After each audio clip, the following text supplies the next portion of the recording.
The documentary Cowspiracy, released in 2014, has single-handedly converted thousands of people to a plant-based diet.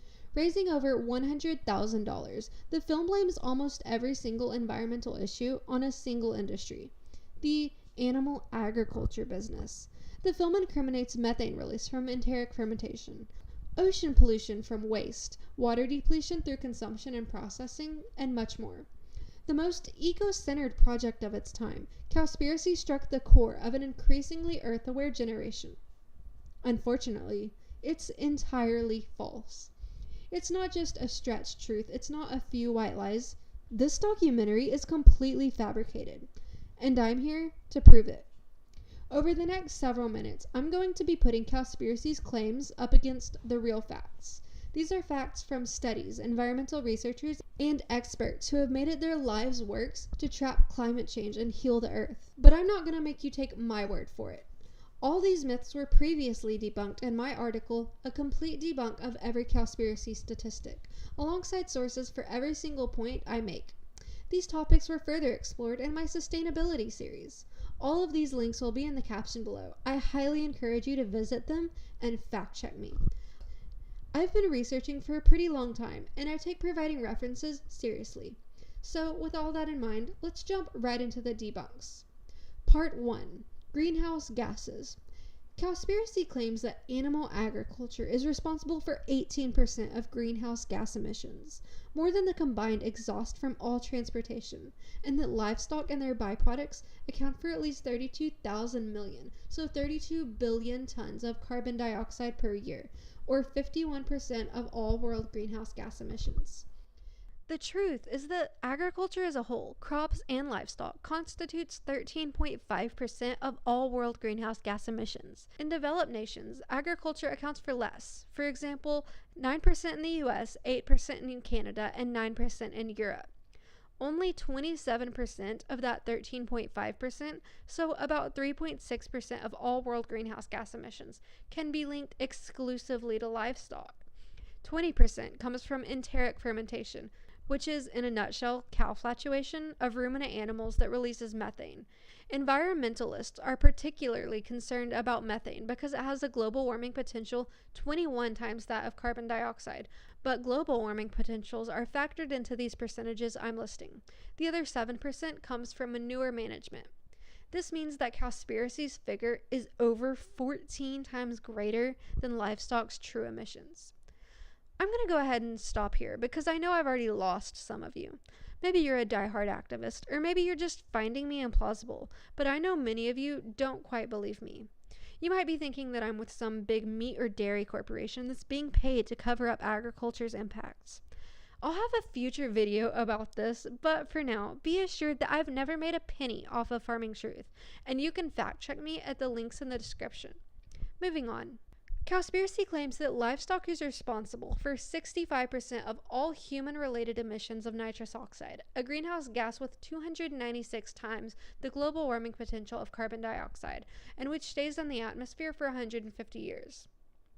Nitrous oxide actually has a global warming potential 310 times that of carbon dioxide.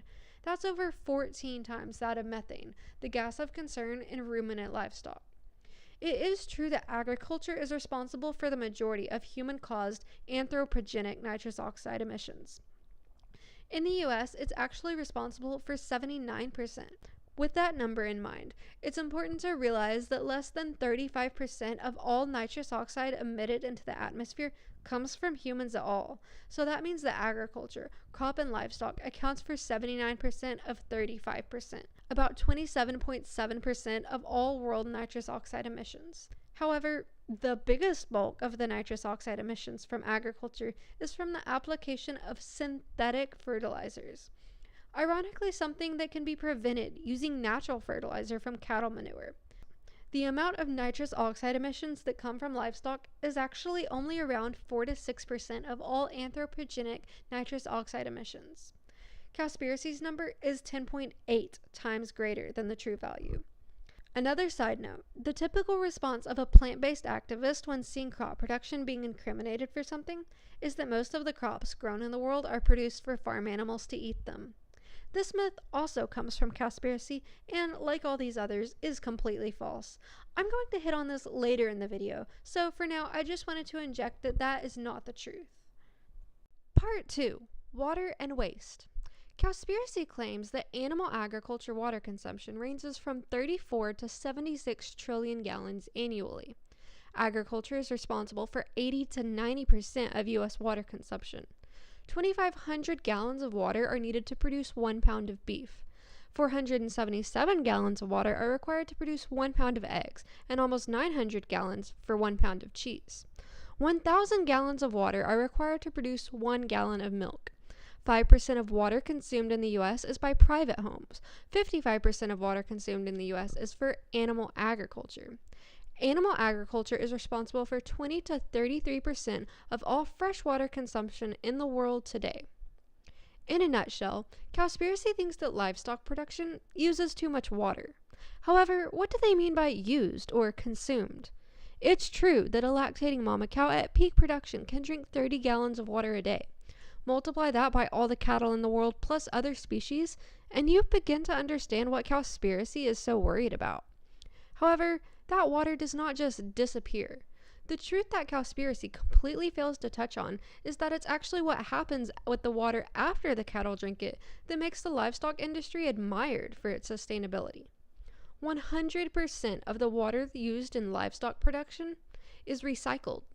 Once drank by a farm animal, one of two things happens. 1. It is maintained all the way to the final product.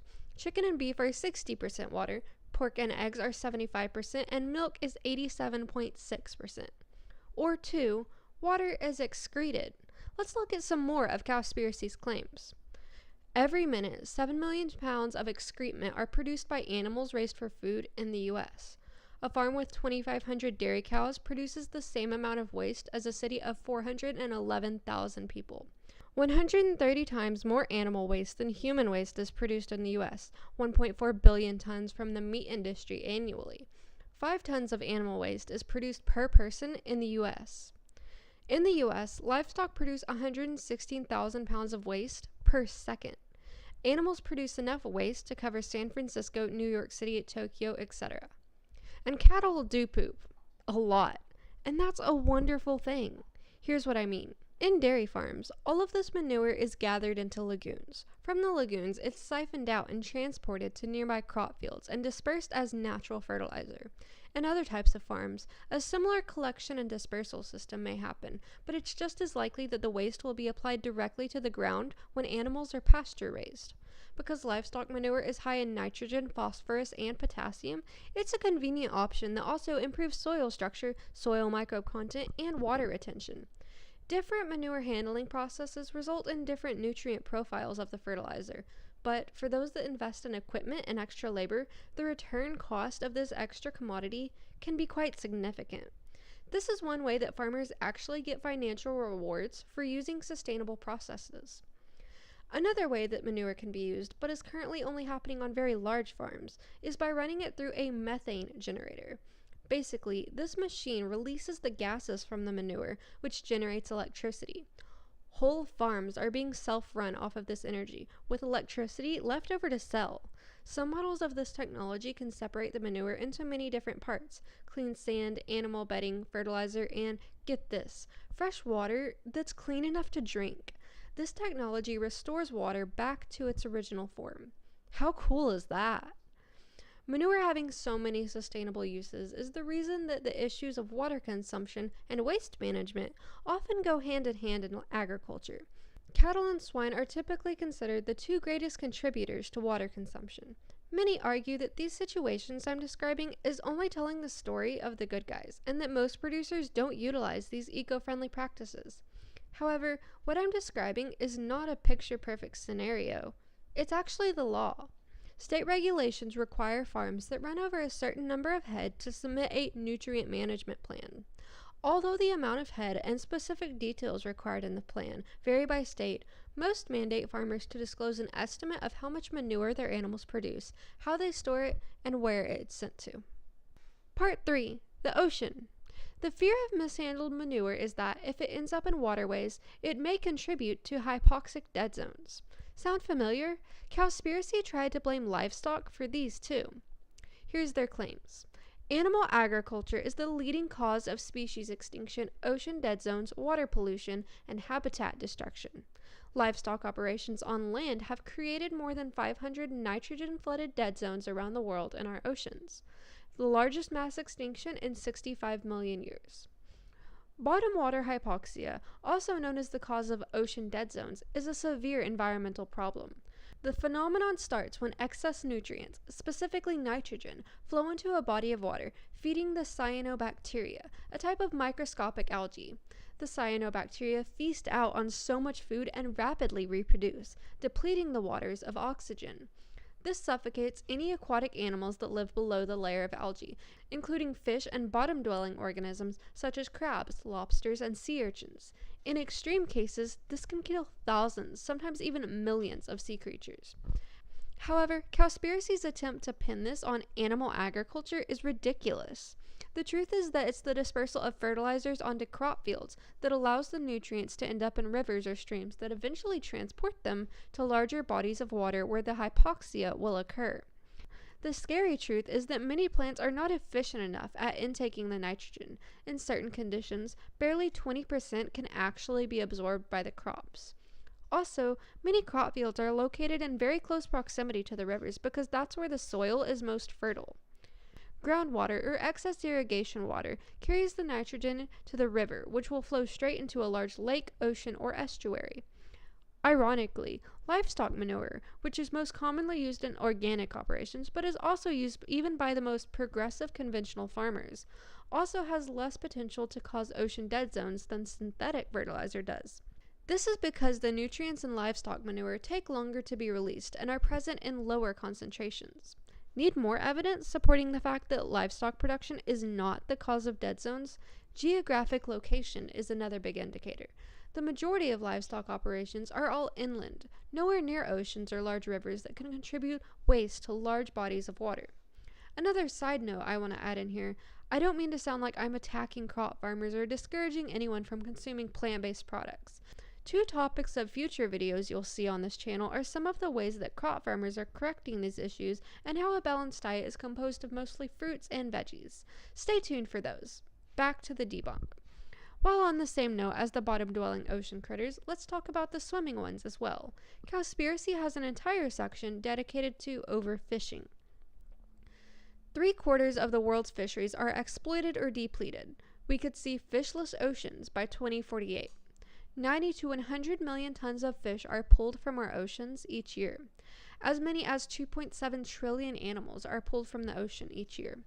For every 1 pound of fish caught, up to 5 pounds of unintended marine species are caught and discarded as bykill. As many as 40%, 63 billion pounds of fish are caught globally every year and discarded. Scientists estimate as many as 650,000 whales, dolphins, and seals are killed every year by fishing vessels. 40 to 50 million sharks killed in fishing lines and nets. I agree that overfishing is horrible. It's been happening since the 1800s, but in the last 40 years, 39% of marine species have been lost. About 20% of all ocean fish caught are captured illegally. However, what Cowspiracy fails to mention is that agriculturalists have actually devised a solution: aquaculture. Aquaculture operations can be best described as fish farms. Benefits of aquaculture systems include producing a fish supply competitive with the growing population, reducing disturbance of ocean ecosystems, lowering mercury levels, and, for the aquaculture structures built directly in the waters, even rehabilitating some types of marine stocks. Furthermore, to speak to a few of Cowspiracy's claims directly, I would like to poke some holes in their very misleading choice of words. Cowspiracy says that up to 5 pounds of unintended marine species are caught and discarded as bykill, but the sources they provide for that statistic actually say that it's 5 pounds of bycatch. Nothing is mentioned about it being discarded. Just because they're a fisherman, it does not mean that the non-fish items they return to land with are not consumed by humans. I also think pounds is a very deceptive unit to measure this in, because one whale caught, which will be made use of by humans, can weigh well over 1,000 pounds. Yes, I realize whales weigh way more than that, but this is the only size that will reasonably fit in the nets. whereas even the largest ocean fish, the intended species, may only weigh 10 pounds. I agree that bycatch is a problem, but let's be honest about how much of it is occurring and what happens to the animals after they come out of the water. Part 4. World Hunger. We are currently growing enough food to feed 10 billion people. Worldwide, at least 50% of grain is fed to livestock. 82% of starving children live in countries where food is fed to animals and the animals are eaten by Western countries. The idea that Cowspiracy is trying to convey is that the crops we are producing are being fed to livestock instead of hungry people. Why do we feed food animals grain we could just eat ourselves? The main crop that livestock consume is corn. In America, about 45% of all corn grown goes to livestock grain, most of which is siloed to create corn silage for dairy cattle. Other crops that some producers incorporate into rations include oats, barley, and flax. However, these are a very small portion of the big picture. Well over 90% of all livestock grain ingredients are not consumable by humans. Most ingredients are byproducts from the processing of crops to create human food or clothes. Examples of these byproducts include molasses, cottonseed, soybean meal, and screenings. Many of these byproducts have no other use by humans, and, if not fed to livestock, would have to be disposed of in ways that would hurt the environment. For example, excess cottonseed used to be burned, releasing CO2 in the atmosphere, and screenings would otherwise be trashed, overloading landfills. The production of livestock feed allows us to use every single part of the crops. Some producers do feed grains heavy in human edible foods, and I can understand the hesitation to adopt products from these animals.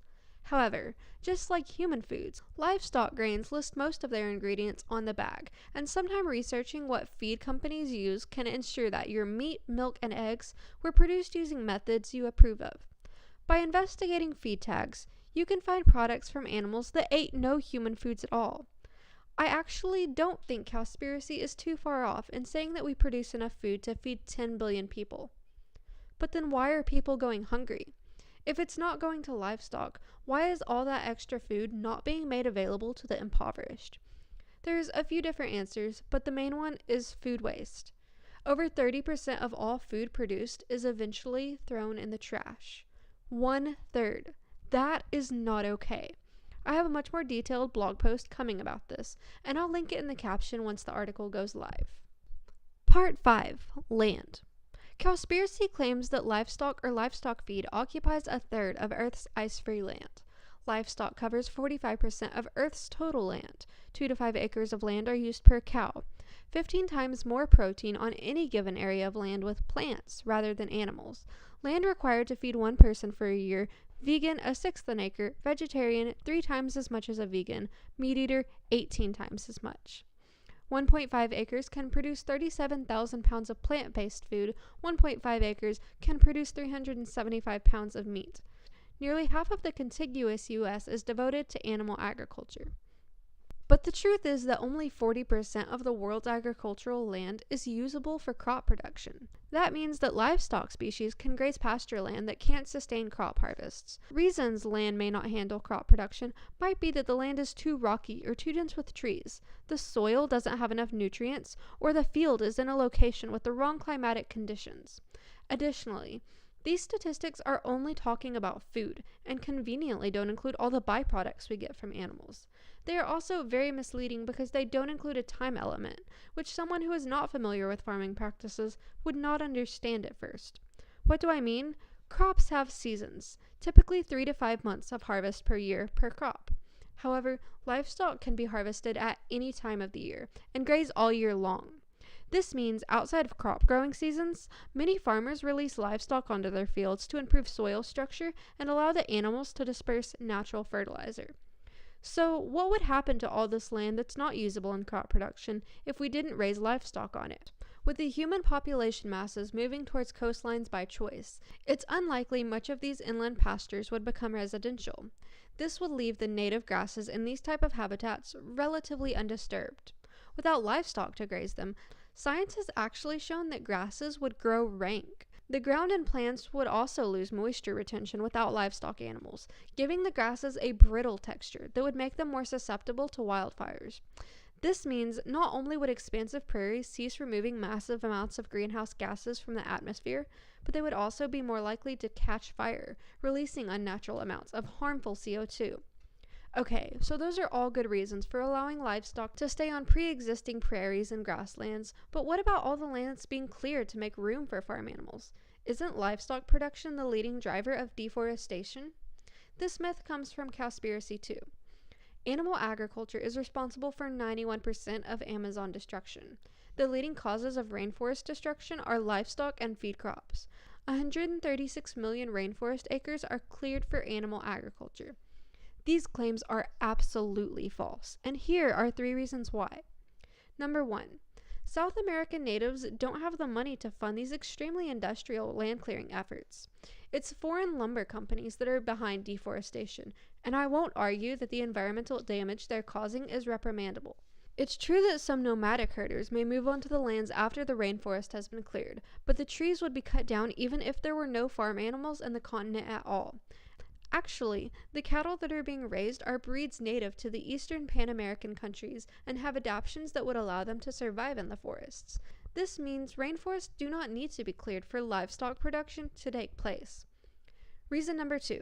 As I've already discussed, very little of what livestock animals eat is fully produced crops, so the forests are not being cleared for feed crops. However, in this situation, there's also the issue of a lack of technology for grain processing in South America. All of the grain ingredients I've addressed require advanced machinery and a thorough education of livestock nutrition, 2 things that South American ranchers unfortunately do not have access to. Even if fully produced crops were manufactured into livestock grain, it would require money and resources to build mills and package the grain. For these reasons, beef cattle raised in South America are almost exclusively grass-fed. And reason number 3. The land that houses forests simply cannot sustain crops anyway. Because of the high moisture content and the methods in which rainforests recycle nutrients, the ground that used to be home to this type of forests will not grow crops. The ground may sustain a small harvest for a few years after the trees have been cleared because the decomposed plant material provides nutrients. But once that compost is used up, the high moisture content of the land leaches all the nutrients out of the soil, making farming next to impossible. Previously deforested land also suffers from poor soil structure and inhibited groundwater flow. What's more, even if land was being cut down for farm animals, or scientists did find a way to make crops grow in the inadequate soils, it still wouldn't be sound logic for cutting out animal products in more developed nations because we don't eat their beef. Because of proximity, the United States would be the most relevant export option. But in June of 2017, the USDA banned all beef imports from Brazil to America because their meat was not passing sanitary inspections. Another concern about importing beef from these regions is that they don't vaccinate for foot and mouth disease, which has caused horrific and fast-spreading outbreaks across the northeastern regions of South America. So, let's retrace our tracks. I've explained how Cowspiracy completely exaggerated livestock's greenhouse gas emissions. You've seen how 100% of the water that farm animals drink is recycled, and how their manure has both economic and environmental value. We've gone into detail about how raising livestock can actually prevent nitrogen-flooded dead zones, and how many farmers are the answer to restoring ocean populations. We've cracked open the myth that livestock are eating all of our food to get down to the real reason that so many people are hungry. I've explained why it's actually necessary for livestock to take up so much land, and described why deforestation has very little connection with agriculture. Cowspiracy makes small mentions of some other issues such as predator control and antibiotic usage, but I feel that these topics will fit more appropriately into the context of future videos I have planned. With all that being said, I'm not claiming that the livestock industry is perfect. Like any sector, it has its flaws, and I agree wholeheartedly that we need to address those. Future videos will explain ways that agriculture is becoming more sustainable, and also areas we're falling short in. But we cannot allow radical public interest groups who are driven by financial gain to misdiagnose the problem. The only way we can practically reverse climate change and heal our Earth from pollution is by truthfully talking about real-world answers. For now, click the links below to fact-check me, then like this video and subscribe to my channel. I definitely have more great videos in the works, and would love for you to join me on my journey of supporting farmers. That's all for now. Bye!